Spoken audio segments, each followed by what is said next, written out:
Hello everyone. I am here with you guys um, for a very important talk that is relevant to the time management in general science and ability paper, because you guys know that for February we are following this subject. So we are supposed to know every detail about this exam और कैसे आपने particularly इस subject को आपने handle करना है। देखिए GSA का जो सबसे पहला क्राइटेरिया तो ये है कि जब आपके पास आपको सबसे पहले क्या मिलता है जनरल साइंस एंड एबिलिटी में आपको सबसे पहले मिलता है एमसीक्यूज का पेपर। और वो एमसीक्यूज वाले जो पेपर होता है उसमें कितने क्वेश्चंस होते हैं 20। ठीक है, बल्कि आपके सामने उसने मेंशन भी किया हुआ है इधर पार्ट 1 हैज एमसीक्यूज और इसमें होते हैं 20 क्वेश्चंस। तो जो सबसे पहला काम आप करेंगे वो ये करेंगे कि आपको पहले तो ये पता होना चाहिए कि ये टोटल जो एग्जाम है उसको कितना टाइम मतलब कितने आवर्स का होता है ये। ठीक है, ये बेसिकली होता है 3 आवर्स का।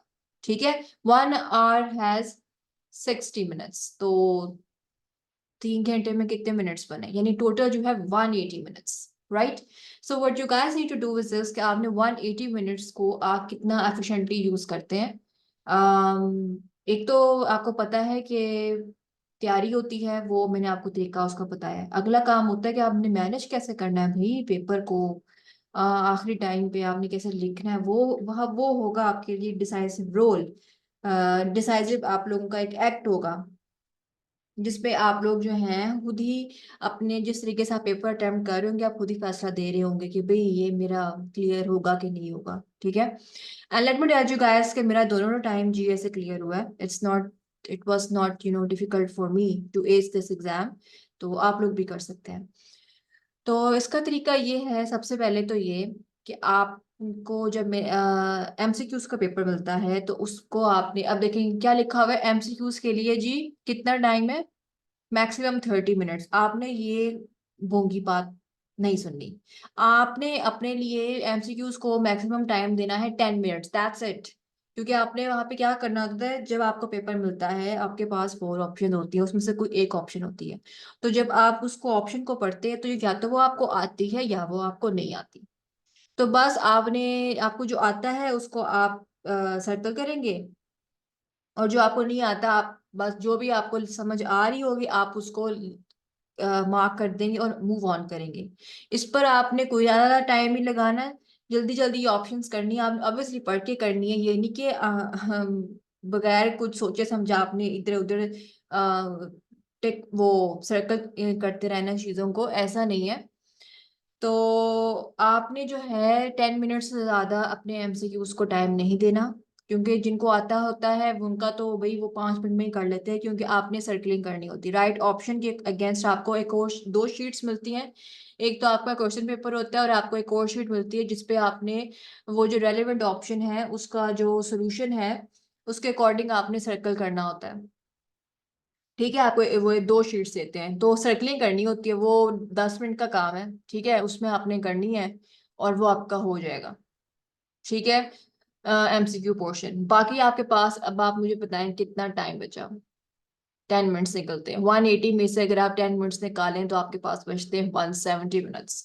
तो अब आपने उसको जो है किस तरह से आपने यूटिलाइज करना है, अब हम वो देखते हैं। देखिए आपको पहले पता होना चाहिए कि इस पेपर में बेसिकली बेसिकली कितने क्वेश्चन आते हैं। आपको ये पता होना चाहिए कि आपके इस पेपर में 2 सेक्शंस होते हैं। एक सेक्शन होता है जिसमें जीएसएस से रेलेवेंट साइंस पोर्शन से रेलेवेंट क्वेश्चंस होते हैं, ये आपको नजर आ रहा होगा पास पेपर। ठीक है, और एक और सेक्शन होता है, इसमें आपके एबिलिटी के पोर्शन से रेलेवेंट जो हैं क्वेश्चन होते हैं। ठीक है, अब हर सेक्शन में बेसिकली क्या होता है, हर सेक्शन में नहीं बल्कि हर पार्ट में जो जीएसए का जो पार्ट 2 होता है, जीएसए का जो पार्ट होता है, जीएसए का जो सेक्शन होता है उसमें टोटल कितने क्वेश्चंस होते हैं। उसमें होते हैं जी 1 2 3 4 4 क्वेश्चंस, और 4 क्वेश्चंस जो हैं वो आगे 4 4 पार्ट्स में डिवाइडेड होते हैं और हर पार्ट 5 मार्क्स का होता है। आ गई समझ। अब इसमें क्या चीज है कि आपको ऑप्शंस होती है, आपने सारा नहीं अटेम्प्ट करना होता इसमें। अब आप देखें, आपको उसने बताया भी है इधर कि आपने पार्ट 4 क्वेश्चंस, आपने हर पार्ट में से, आप हर सेक्शन में से आपने 2 क्वेश्चंस करने हैं। यानी सेक्शन 1 जो साइंस का पोर्शन है उसमें आपने कोई से 2 क्वेश्चन सेलेक्ट करने हैं। ये नहीं करना आपने कि आप एक पार्ट यहाँ से उठा रहे हैं, अगला पार्ट आप क्वेश्चन नंबर 3 से उठा रहे हैं, ऐसे नहीं।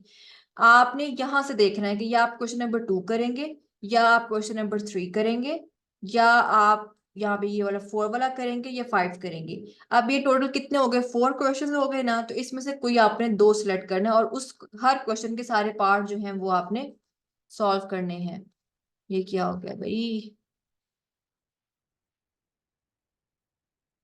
अच्छा, तो अब जो है आपको मैंने बता दिया, इसमें से आपने करने हैं कोई से 2 क्वेश्चंस। अगर आपने 2 और 3 चूज किया है तो इसके आप सारे पार्ट सॉल्व करेंगे। ठीक है। और हर पार्ट में आगे कितने क्वेश्चंस हैं, 4। यानी टोटल कितने क्वेश्चंस करने हैं आपने साइंस पोर्शन में से, 8 क्वेश्चंस। ठीक है। अच्छा, अब हम जो हैं जाते हैं एबिलिटी पोर्शन की तरफ। एबिलिटी पोर्शन में उन्होंने क्या गेम खेली है आप लोगों के साथ कि इसमें 4 पार्ट्स, 4 क्वेश्चंस नहीं है, इसमें 3 क्वेश्चंस होते हैं। 3 क्वेश्चंस जो हैं वो आगे आपको पता है, हर क्वेश्चन साइंस पोर्शन की तरह 4 पार्ट्स में डिवाइडेड है। लेकिन अब इसमें ये करना है कि कोई से जो 3 पार्ट्स होते हैं उसमें से आपने कोई 2 करने होते हैं। यानी उधर तो 4 होते हैं ना, 4 में से आपने 2 करने होते हैं, इसमें आपने 3 में से कोई 2 करने हैं। ठीक है। या आप 6 7 करेंगे, या आप 7 8 करेंगे, या आप जो है 8 6 करेंगे, डिपेंडिंग कि आपको को कौन सा पार्ट सबसे अच्छा आता है। ये तो अब आप जब आप पढ़ेंगे तो आपको फौरन आइडिया हो जाएगा, अभी ये पार्ट मुझे आता है, तो आप वही सॉल्व करना शुरू कर देंगे। वहां पे बहुत ज्यादा सोचने का भी टाइम नहीं होता अनफॉर्चुनेटली। इसलिए कहते हैं कि ये एग्जाम इंटेलेक्ट से ज्यादा आपकी नर्व्स पे डिपेंड कर रहा होता है कि आप कैसे राइट डिसीजन फौरन लेते हैं कि भाई ये मैंने करना, ये मुझे आता है। अब इसमें आप क्या करेंगे कि इसमें अब आपने 2 पार्ट्स करने हैं। यानी 4 क्वेश्चंस इधर, 4 क्वेश्चंस दूसरे पार्ट के। दूसरे क्वेश्चन, एक तो कंफ्यूजिंग सी बात हो गई है। क्वेश्चन नंबर 6 है, उसके हैं जी 4 पार्ट्स। क्वेश्चन नंबर 7 है, 4 पार्ट्स। Question number 8 4 parts. ठीक है। तो इसमें से आपने कोई 2 क्वेश्चन सॉल्व करने हैं, 3 में से।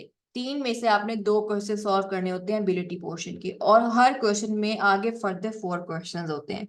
तो इसका मतलब है कि एबिलिटी पोर्शन में भी आप 8 क्वेश्चन ही सॉल्व करे होंगे बेसिकली। ठीक है। 8 क्वेश्चंस आपने एबिलिटी में से सॉल्व कर रहे हैं, और 8 क्वेश्चंस आप किस में से सॉल्व कर रहे हैं, साइंस पोर्शन में। तो टोटल कितने क्वेश्चंस हुए, 16 क्वेश्चंस हुए। 16 क्वेश्चंस जो हैं, आप जो 170 मिनट्स में आपने 16 क्वेश्चंस अपने हाथ से गुजारने हैं, तो आपका ये एग्जाम कंप्लीट होगा। और वो अब आप कैसे मैनेज करेंगे, ठीक है। उसके लिए अब आपका ये काम है, हमने दिया है 10 मिनट्स एमसीक्यू पोर्शन को, बाकी हमारे पास बच गए 170 मिनट्स। तो और वो कैसे कैसे क्वेश्चंस डिवाइड हुए वो मैंने आपको सारा एक्सप्लेन कर दिया।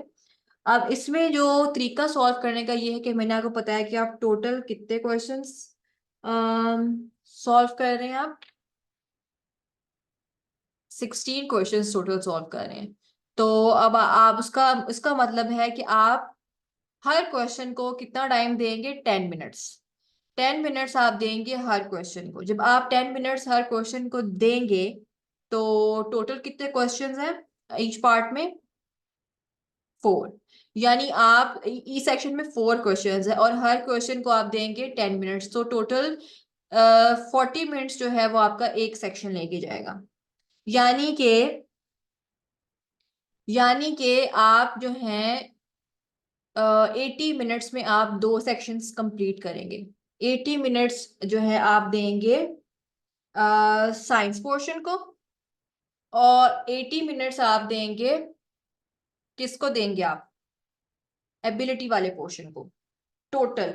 तो आपके पास कितना हो गया, 80 plus 80, you are going to have 160 minutes आपने कंज्यूम करेंगे। उसके बावजूद भी आपके पास 10 मिनट्स बचेंगे, क्योंकि हमारे पास टोटल कितने थे, 170 मिनट्स थे। ठीक है। तो वो जो है बाकी जो 10 मिनट्स आपके पास बचेंगे, वो 10 मिनट्स आप यूज करेंगे प्रूफ रीडिंग के लिए या अपनी प्रेजेंटेशन को इम्प्रूव करने के लिए। ठीक है, तो अब ये है गाइस क्राइटेरिया जो मैं आपको सबसे बेस्ट क्राइटेरिया बता सकती थी मैनेज करने के लिए। और यकीन मानिए कि हर क्वेश्चन जो है, हर क्वेश्चन वो 10 मिनट नहीं भी लेता। कोई ऐसे क्वेश्चन होते हैं जो मुख्तसर होते हैं, तो उसमें ऑब्वियसली आपके 10 मिनट्स नहीं लगेंगे, वो वहां पे आपका आपका कहीं टाइम बचेगा भी बीच में, तो वो टाइम आप दूसरे क्वेश्चन में ज्यादा लगा सकते हैं। ठीक है, तो ये तो अब आप पर डिपेंड करेगा कि आप कैसे मैनेज करते हैं, किस तरह के क्वेश्चन आपको आते हैं एग्जाम में। लेकिन ये मैंने आप लोगों को एक बता दिए थे तरीका कि आप कैसे मैनेज करेंगे क्वेश्चंस को। ठीक है, again I am telling you guys कि आपने हर क्वेश्चन को आपने देने हैं 10 मिनट्स। 10 मिनट से कम दे दें नो प्रॉब्लम, लेकिन ज्यादा ना दें, 10 मिनट से ज्यादा आप ना दें। ठीक है, अगर आपकी अच्छी तैयारी है, आपने क्रैमिंग अच्छी की हुई है, तो 10 मिनट्स हर क्वेश्चन के लिए जो है ना बहुत है। क्योंकि मैंने आपको बताया कि अगर आपकी छोटी हैंड राइटिंग तो 1.5 पेज भी मोर देन इनफ है।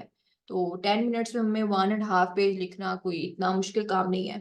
ठीक है, क्योंकि राइटिंग बड़ी होगी, वो लाइन छोड़ छोड़ के लिख रहे होंगे, उनके ऑब्वियसली फिर 2-3 पेजेस लगेंगे। तो कंटेंट तो एक इतना ही होता है, बस ये होता है कि राइटिंग राइटिंग वेरी कारी होती है। तो उस लिहाज से 10 मिनट्स जो है ईच क्वेश्चन के लिए कोई इतना मुश्किल नहीं है मैनेज करना। डिपेंड करता है कि आपका पेन कहीं रुके ना, आपने तैयारी अच्छी की हो, चीजों को बहुत अच्छी तरीके से रटा हो, प्रैक्टिस अच्छी की हो, तो आप जो है आसानी से ये काम कर सकते हैं। और प्रूफ रीडिंग प्रेजेंटेशन को फर्दर इम्प्रूव करने, कुछ लोग होते हैं वो पेपर मैंने देखा था जब मैंने खुद अपेयर हुई थी, तो जिन लोगों का पेपर थोड़ा जल्दी हो जाता है वो लोग क्या करते थे, लाइंस वगैरह लगा रहे हैं जहां जहां उनको लगता है कि मैं सिर्फ खूबसूरती ज्यादा कर सकता हूँ पेपर में, वो उस टाइम वो खूबसूरती कर रहे होते हैं। लेकिन अगर आप जब टाइम जो उस टाइम आपको लिखना चाहिए आंसर, उस टाइम अगर आप पेपर की खूबसूरती के चक्रों में पड़ रहे होंगे या उस टाइम आप लाइन लगा रहे होंगे, तो क्या होगा कि आखिर टाइम पे आपसे क्वेश्चन छूट जाएंगे। तो ये खूबसूरती का जो काम है ये आप अपने आखिरी 5-10 मिनट के लिए रखें। ठीक है, प्रूफ रीडिंग का ये सारा।